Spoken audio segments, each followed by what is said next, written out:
Welcome back to Friday Night Reads. It's Friday night and this is what I've been reading.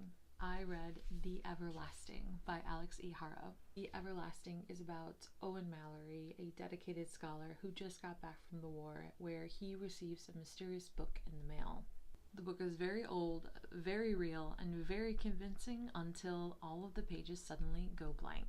The Everlasting is a story of Owen Mallory having to travel back in time to meet Sir Una Everlasting, the legendary female knight, and it is up to him to make sure that she lives up to all of the hype that she is known for in Owen's time.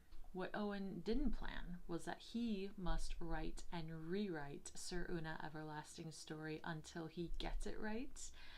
And he did not plan that he would fall in love with her time and time again. This book was full of surprises that I did not see coming. In fact, there were so many little Easter eggs that the slightest detail, really, you had to pay attention to a lot of things, because the slightest detail would come up at the end and you were just like, whoa, where did this come from? This story was sad, but don't get me wrong, this story does have a very happy ending. I was also left with the question of, if you can go back in time to make sure that your story was written exactly how you wanted it to be, would the control be worth it, even at the expense that it would truly cost you?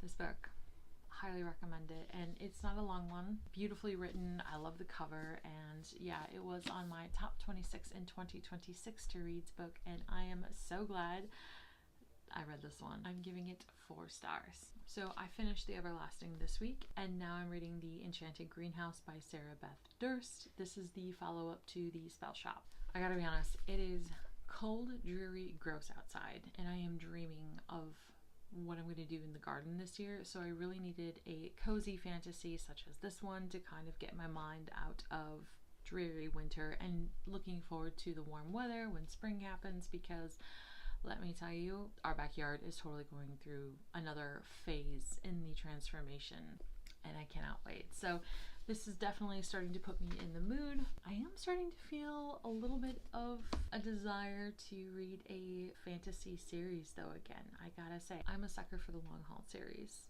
Yeah, I am planning to finish The Enchanted Greenhouse, and then, just to tease you guys, I have parts of my March book haul. Once all the other books arrive, then I'm gonna do a full-blown book haul.